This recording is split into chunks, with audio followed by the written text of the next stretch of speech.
지금 바로 구독 누르시고 좋아요는 기본 잊지 마세요.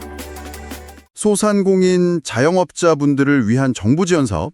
아마 이 말 딱 듣자마자 머리 아프다 이러면서 채널 돌릴까 하시는 분들 분명 계실 것 같아요. 용어도 너무 어렵고 조건도 막 복잡해 보이니까 저건 뭐 나랑 상관없는 얘기 이렇게 딱 선을 긋게 되잖아요. 바로 그 지점 때문에 저희가 오늘 이 자료들을 가지고 온 겁니다.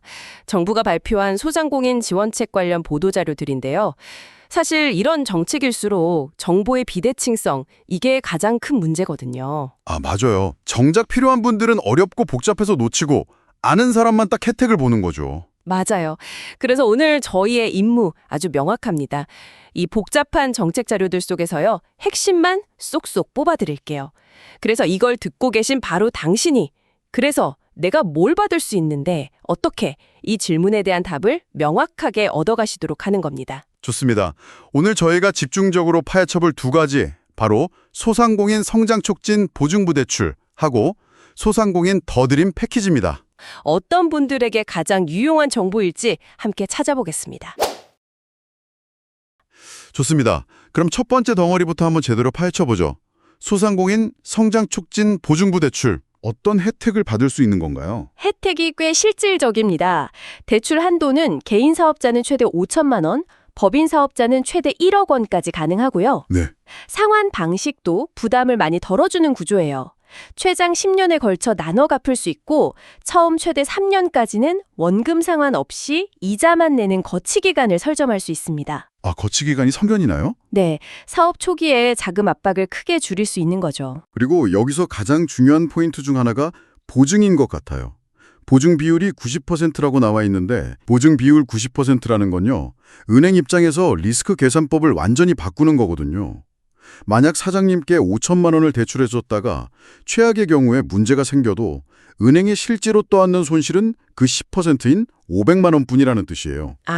나머지 4,500만 원은 정부가 보증을 통해서 책임을 져주는 거죠. 그러니까 사실상 정부가 은행한테 이 대출의 90%는 우리가 책임질 테니 안심하고 내줘라 라고 말하는 것과 같군요. 정확합니다. 이게 바로 은행 문턱을 극적으로 낮춰주는 마법 같은 숫자입니다. 그래서 평소라면 대출이 어려웠을 분들에게도 기회가 열리는 거고요. 맞습니다. 보증료율도 연 0.8% 수준으로 낮은 편이라 일반 신용대출과는 비교할 수 없을 정도로 좋은 조건의 금리를 기대할 수 있습니다. 그럼 누가 신청할 수 있는 건가요? 일단 업력 1년 이상, 그리고 신용점수 710점 이상인 소상공인이면 기본 자격은 됩니다. 근데 사실 핵심은 따로 있습니다. 바로 우리 사업이 앞으로 더 성장할 겁니다 라는 이른바 경쟁력 강화 계획을 보여주는 건데요. 경쟁력 강화 계획이요? 좀 막연하게 들리는데요. 근데 생각보다 간단합니다. 4가지 방법 중에 하나만 증명하시면 되거든요. 스마트 기술을 도입했거나, 고용을 유지 또는 확대했거나, 매출이 늘었거나, 아니면 정보기관 컨설팅을 이수했거나, 이 중 하나면 됩니다.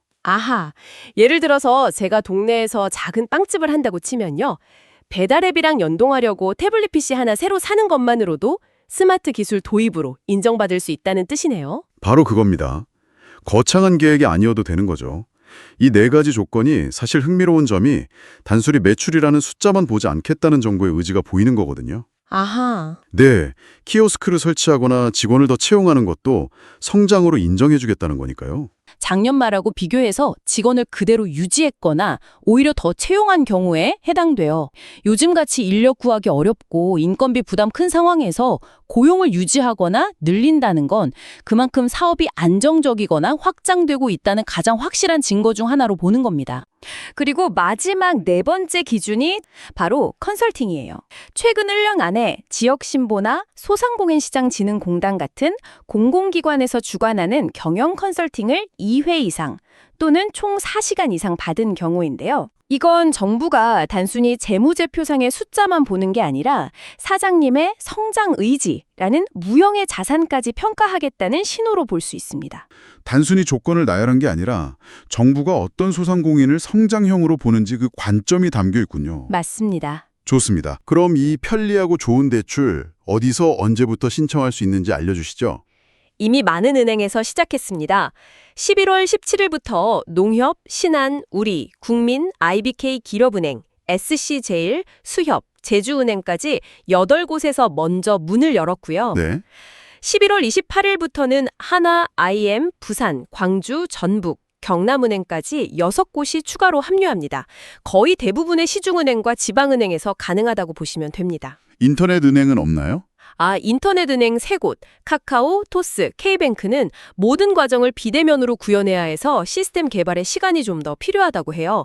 2020년 초 출시를 목표로 준비 중이라고 합니다. 알겠습니다. 결국 이 성장 촉진 보증부 대출의 핵심은 미래 성장성을 4가지 기준 중 하나로 증명하는 거군요. 네. 그런데 이런 의문이 들 수도 있을 것 같아요.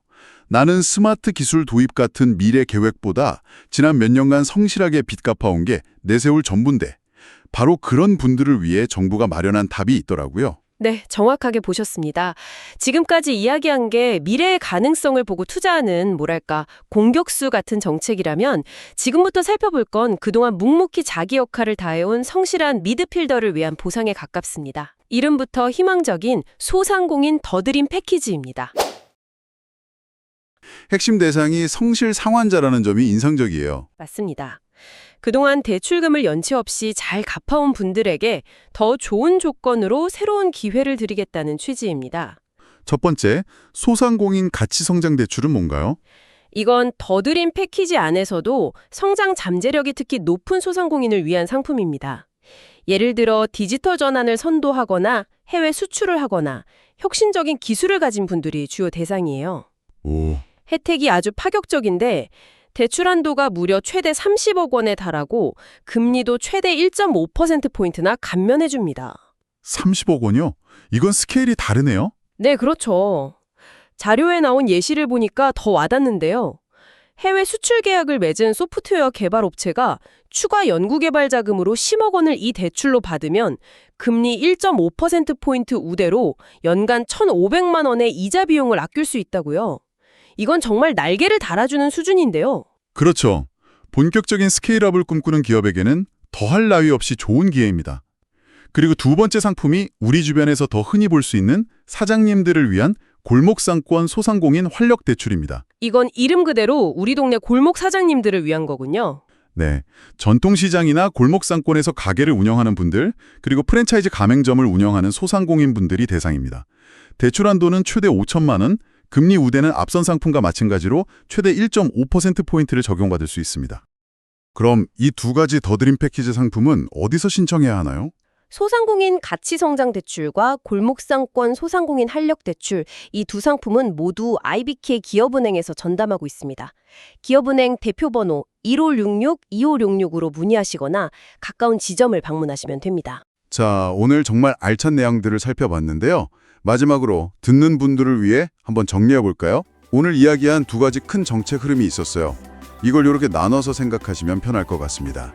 당신이 미래를 보고 사업 확장을 계획하신다면 성장 촉진 보증부 대출의 문을 두드려 보시고요. 그동안 묵묵히 걸어온 당신의 성실함이 자산이라면 더드림 패키지의 금리 혜택을 꼭 한번 눈여겨보셔야겠습니다. 핵심은 성장 촉진 대출은 지역 신보에 갈 필요 없이 가까운 시중은행에서 원스톱으로 해결된다는 점, 그리고 더드림 패키지의 핵심 상품들은 IB 기업은행이 창고라는 점입니다. 네, 맞습니다. 이제 복잡한 정부 정책 앞에서 막막해하지 마시고요. 오늘 얻은 정보를 나침반 삼아 내 사업에 딱 맞는 제도를 적극적으로 찾아보셨으면 합니다.